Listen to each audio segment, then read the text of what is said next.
तो चलते हैं मेंटल मैथ क्लास 7th के लास्ट पार्ट पर। मैं हूं हरी सर और आप देख रहे हैं आपका अपना यूट्यूब चैनल चलो कदम बढ़ाए। तो इस सीरीज में हम कर रहे हैं बच्चों चैप्टर नंबर 14 सिमेट्री। आइए करना शुरू करते हैं क्वेश्चन नंबर 25 से। मैंने इसमें कोई लिख के नहीं समझा एक्सप्लेन किया है, ओरली माइंड में एक्सप्लेन किया है। आप भी इसको इसी तरीके से करें। अब देखो जैसे क्वेश्चन नंबर 25 है, the alphabets x HO have reflection symmetry about both vertical and horizontal mirror। ठीक है, कहने का मतलब ये है अगर इसके अंदर हम यहां पर ये हॉरिजेंटल लाइन ड्रॉ करें, देखिए मैं आपको इस पर बताना चाहता हूं। यहां पर ये हमने x बना दिया, ऐसे हॉरिजेंटल अगर हम लाइन ड्रॉ करते हैं तो ऊपर की फिगर और नीचे की फिगर सेम नजर आ रही है, आपको मिरर की तरह नजर आ रही है।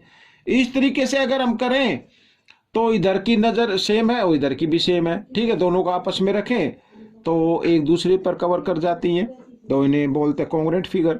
तो अब यहाँ पर इस तरीके के 3 लेटर हैं, या आप इसको बोल सकते हैं अल्फाबेट XHO। ठीक है, इनमें वर्टिकल भी होगी और हॉरिजेंटल भी होगी। अब इसमें पूछा है, ठीक है, यहाँ पे लिखा हुआ है name the another such alphabet. ऐसा एक और अल्फाबेट बताओ जिसमें दोनों लाइन हम ड्रॉ कर सकते हैं। जी हाँ, वो है आई। आई तो आपने देखा होगा इस तरीके से आई होता है, जैसे मैंने पहले भी एक्सप्लेन किया है।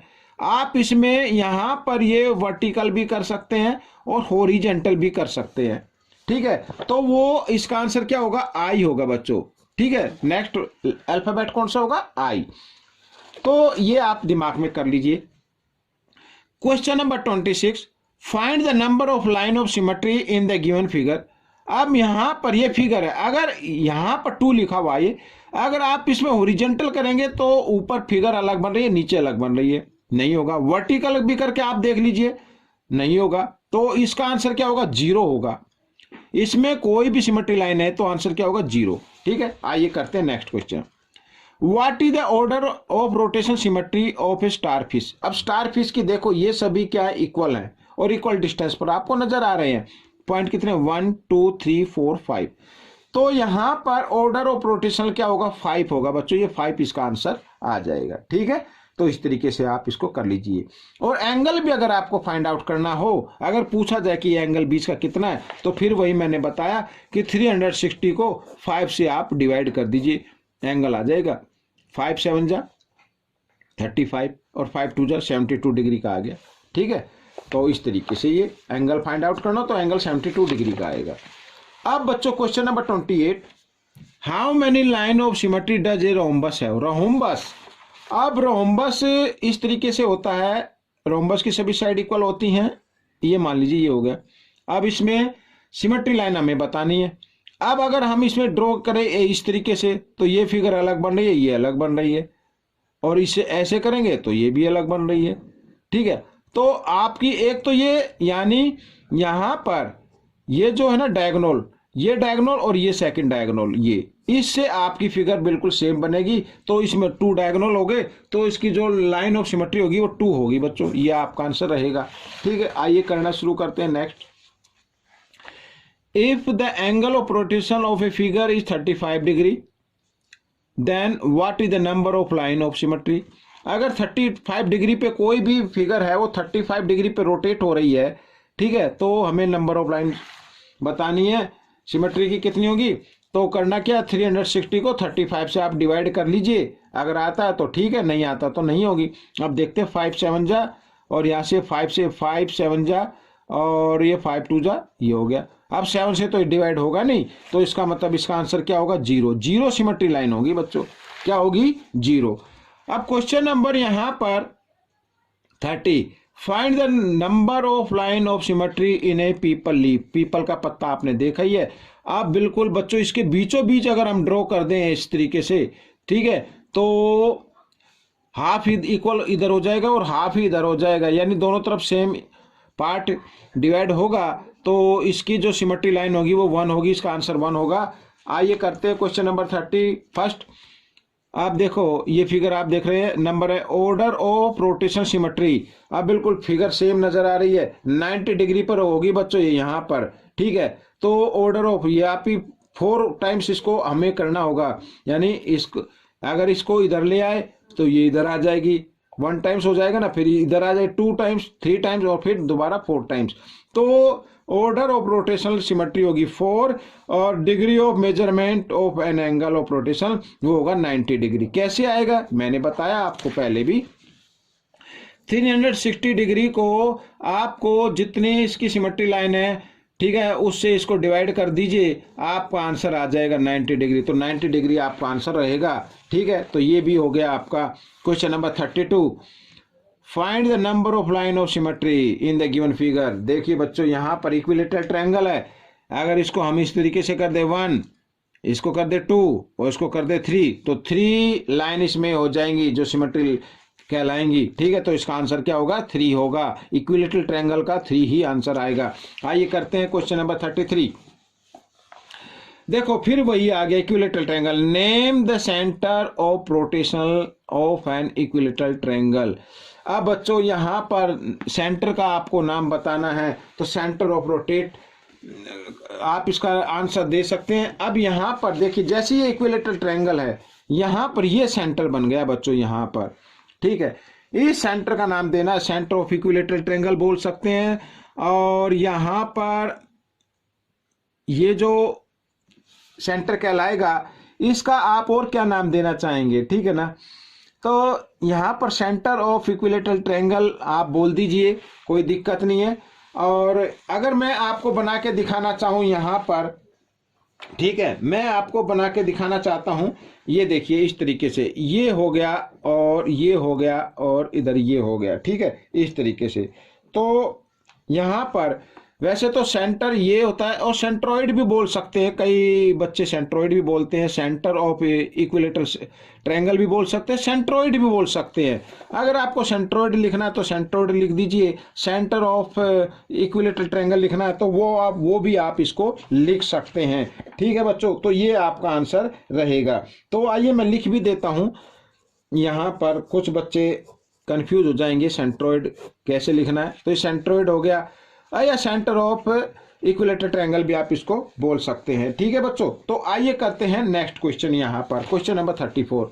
अब क्वेश्चन नंबर 34 में, what is the smallest number of degree you need to rotate the following image for it to look the same. यानी इसको आपको बताना है कि इस पे कितने डिग्री पर इसको रोटेट किया जाए ताकि आपको फिगर सेम नजर आए। अब देखो यहाँ पर ये पॉइंट काउंट करो, 1 2 3 4 है ना बच्चों। अब 4 को 360 से डिवाइड कर देना है आपको, तो इसका मतलब क्या होगा, आपको इसको 90 डिग्री पे इसको क्या करना होगा, रोटेट करना होगा। ठीक है, ये आपका आंसर आ जाएगा 90 degree. Smallest number of degree 90 degree. तभी तो आएगा ना, ये पार्ट जब इधर आएगा तभी तो होगा ना बच्चों ये। ठीक है, तभी तो सेम नजर आएगा। अगर इस पार्ट को आप इधर ले आए तो सेम नजर नहीं आएगा, छोटा पार्ट है ये इधर वाला, ये देखो, ये फिर इधर आ जाए कोने में, सेम नजर नहीं आएगा। सेम कब आएगा, जब ये ऊपर वाला पार्ट नीचे आ जाएगा, 90 डिग्री पे होगा रोटेट। ठीक है, आइए क्वेश्चन नंबर 35।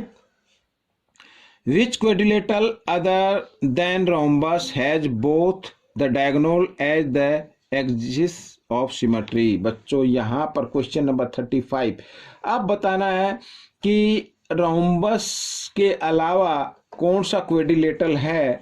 वो होगा बच्चों स्क्वायर होगा। ठीक है, वो क्या होगा, स्क्वायर होगा। और स्क्वायर के अंदर मैं आपको बताता हूं, देखिए यहाँ पर रोम्बस की सभी साइड इक्वल होती हैं और स्क्वायर की सभी साइड इक्वल होती है। तो रोम्बस के अलावा ये स्क्वायर होगा जो 90 डिग्री पर रोटेट कर जाएगा। ठीक है, और यहाँ पर ये क्या होगा, बिल्कुल सेम फिगर रहेगी। तो यहाँ पर इसको आप लिख सकते हैं, स्क्वायर लिख सकते हैं इस तरीके से, स्क्वायर। ठीक है, तो आइए करना शुरू करते हैं नेक्स्ट क्वेश्चन। यहाँ पर question number 36, what is the number of line of symmetry a regular hexagon. Hexagon में होती है बच्चों साइड 6 साइड होती है, 6 साइड, और 6 साइड में 6 सिमेट्री लाइन आएंगी। क्या आएंगी, 6। तो 6 आपका आंसर हो जाएगा। मैंने आपको बताया है, कोई भी रेगुलर पॉलीगन होता है, जितनी साइड हो उतनी ही सिमेट्री लाइन उसकी होंगी। और रेगुलर का मतलब होता है इक्वल साइड, इवन साइड। सम साइड, ठीक है ना, यानी सभी साइड की लेंथ इक्वल हो, उसे रेगुलर हेक्सागन बोलते हैं। ठीक है, तो हेक्सागन है यानी हेक्सागन 6 साइड वाले को बोलते हैं, रेगुलर तो यानी उसकी जो साइड है वो सभी क्या इक्वल है, और इक्वल है तो इसकी सिमेट्री ऑफ लाइन कितनी होगी, 6 होगी। स्क्वायर होता तो 4 होती, पेंटागन होता तो 5 होती, ये आप देख लेना। अगर एग्जाम में ऐसा भी आ सकता है, हेक्सागन की जगह पेंटागन आ सकता है, तो आप लिख दीजिए 5। आज आइए देखते question number 37। In P Q R बना लेते हैं बच्चों, यहां पर ये ट्रायंगल बना लेते हैं पी क्यू आर, ठीक है, P Q equal Q R, P Q, हम ये पी और ये क्यू और ये आर इस तरीके से लिखते पी क्यू आर, ये दोनों साइड क्या इक्वल हैं बच्चों, जो 8 सेंटीमीटर है, ठीक है, ये भी 8 है ये भी 8 है, पी आर है 7 centimetre. Name the vertex through which the line of symmetry will pass. अब ये वर्टेक्स, ठीक है, क्योंकि ये दोनों साइड इक्वल है तो यहां से जाएगी बच्चों क्यू से, तभी ये इक्वल होगी, ये 7 है तो ये 3.5 हो जाएगी, 3.5 हो जाएगी, और ये साइड इक्वल इस साइड के रहेगी, तो बच्चों वो क्या नाम होगा, क्यू होगा, वर्टेक्स का नाम क्या होगा, क्यू। क्यू आपका आंसर, तो हो ये दिखाई नहीं दे रहा आपको, ये देखिए क्यू आपका आंसर रहेगा। मैं दोबारा फिर बताता हूं, शायद आपको अच्छे से नहीं दिखाई दिया होगा, पी क्यू आर, इसमें कहा है पी क्यू इक्वल है क्यू आर के, और ये दोनों 8 है, ये भी 8 है तो ये भी 8 है, और ये 7 सेंटीमीटर है। तो वर्टेक्स अगर हम इस तरीके से करते हैं तो बच्चों अलग अलग फिगर आएगी, ये ठीक है, ये 7 हो गई, इधर तो कोई 7 नहीं है, ये तो अलग अलग फिगर हो गई। अब बच्चों अगर हम क्यू से डालें यहाँ पर तो बिल्कुल ये और ये साइड दोनों इक्वल आ गई, और ये 3.5 और ये 3.5, तो आपका आंसर क्या रहेगा, क्यू रहेगा बच्चों, ठीक है। वर्टेक्स का नेम पूछा था तो वो क्यू है। आगे question number 38, what is the centre of rotation for a square and rectangle, ठीक है। अब यहाँ पर ये रेक्टेंगल हो गया बच्चों, ठीक है, और ये स्क्वायर हो गया यहाँ पर इस तरीके से, तो ये यहाँ पर रोटेशन ये हो गया, ठीक है, और इसके जो डायगोनल हो गए ये रोटेशन पॉइंट होगा, इसी पॉइंट का नाम आपको बताना है, सेंटर बताना है, ये सेंटर हो गया, ठीक है। यहां पर लिख सकते हैं इसका आंसर होगा intersecting of diagonal point, intersecting point of diagonal, बस ये लिखना है, इंटरसेक्टिंग पॉइंट ऑफ डायगोनल, तो ये आपका आंसर रहेगा। आइए करते हैं next question, question number 39। How many line of symmetry are there in a given figure, also find the order of rotational symmetry. अब बच्चों इसमें सबसे पहले तो सिमेट्री लाइन बतानी है, अब ऐसे तो होगी नहीं, ये होगी ओरिजेंटल, सेम फिगर ऊपर सेम फिगर नीचे, तो 1 इसकी सिमेट्री लाइन हो जाएगी, और रोटेशन सिमेट्री क्या होगी, अगर इसको हम पूरा 360 डिग्री पे घुमाएंगे तभी ऐसी फिगर बन के आएगी सेम, तो सिमेट्री लाइन भी 1 हो गई और रोटेशनल सिमेट्री भी 1 हो गई बच्चों, तो 1 1 इसका आंसर आएगा। अब लास्ट क्वेश्चन कर लेते हैं, a rectangle is rotate by 90 degree, 90 degree पर रोटेट कर जाता है, and even then it remain symmetrical about its centre of rotation, ठीक है बच्चों। What can you tell about the side of rectangle, rectangle की साइड के बारे में क्या कहेंगे, 90 डिग्री में घूमने के बाद भी उसका जो सेंटर पॉइंट है, ठीक है, even then it remain symmetrical about its centre of rotation, तो बच्चों ऐसा जो पॉसिबल हो सकता है वो केवल स्क्वायर में ही पॉसिबल हो सकता है कि उसकी अगर हम घुमाएं, अब मान लीजिए जैसे ये यहाँ पर ये रेक्टेंगल है, ठीक है, अगर हम इसको 90 डिग्री पे घुमाते हैं तो 90 डिग्री पे घूमने के बाद तो ऐसा आएगा ना, यानी ये वाला पार्ट ऊपर जाएगा और ये वाला पार्ट साइड में आ जाए, इस तरीके से आएगा, समझ में आया। लेकिन इसमें जो है साइड जो है वो सेम रहती हैं, तो वो तो होगा बच्चों स्क्वायर ही होगा, 90 डिग्री पे इसको कर लीजिए क्योंकि सभी साइड इक्वल होती हैं, तो आप समझ ही गए आगे, सभी साइड इक्वल होती हैं तो घुमाने के बाद सभी साइड इक्वल होगी, कोई डिफरेंस नहीं आएगा, तो वो इसका आंसर आ गया स्क्वायर, ठीक है बच्चों, वो स्क्वायर है। तो बच्चों ये पार्ट आपका कंप्लीट हो गया है, आपको ये पार्ट कैसा लगा मुझे जरूर बताएं, और इसमें से सीखकर दूसरे बच्चों को जरूर सिखाना। मिलेंगे नेक्स्ट पार्ट में, नेक्स्ट चैप्टर में। Till then keep practising and thanks for watching this video.